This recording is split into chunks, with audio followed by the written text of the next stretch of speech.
had been dealt a fatal blow.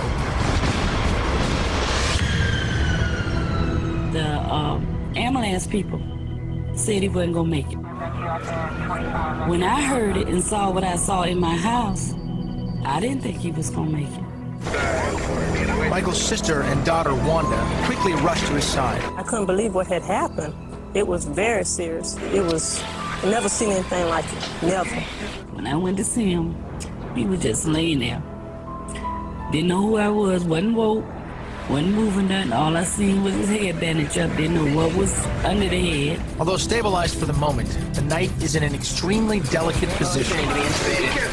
Anything that touches the brain has potential to kill you, and this knife was inside the brain, so I was concerned that he would go at any minute. It isn't long before X-rays reveal the worst. The knife is so deep, it will most likely affect parts of the brain controlling memory and response. And to complicate matters, the assault knife's serrated edge will probably tear brain tissue while being removed. Doctors waste no time. Watching this actual footage, we can see Michael's head being shaved, sterilized, and prepped for immediate surgery. They didn't know if he was gonna make it. It was a 24-hour wait to see. If he does live, will he be paralyzed? Will he be brain damaged? The surgery is dangerous, and Michael will lose blood quickly. And it's all complicated by the fact that the knife is tightly held in place by bone. Doctors must first remove several pieces of Michael's skull. With the bone segments removed, the first critical incision can be made. The surgeon examines the position of the knife carefully. Success of the surgery comes down to this critical moment. One quick move will determine whether Michael lives or dies. Unbelievably, the knife dislodges smoothly. But Michael isn't out of danger yet. There's still no way to predict the amount of brain damage he will suffer. A foreign object in the head could affect your brain to the point where it could be doing anything to your state of consciousness. For the next several days, Michael is monitored closely. Then, miraculously, the man with an 11-inch knife in his brain opens his eyes.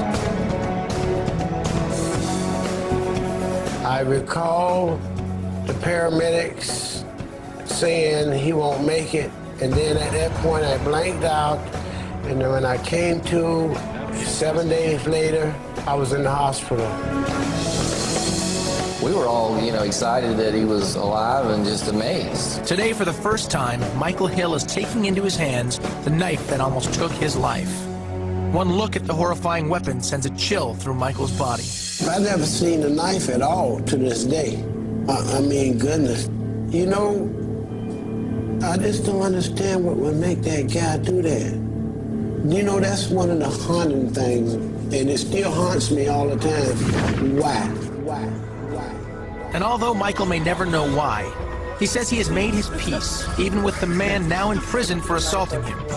Except for some occasional headaches, he is fully recovered, and he realizes he's cheated death by mere millimeters. You ready to go to work this morning? These days, Michael contributes his time to the Justice Coalition, a local advocacy group helping other innocent victims of violent crimes. And recently, Michael was even able to take that walk down the aisle to give away his beloved daughter, Wanda. He was talking to me. He told me, I'm here for you. And that made me very proud and happy. I know that I have my health. I'm just grateful, and I wish that people can understand that you need to be closer to your family, and that love will grow.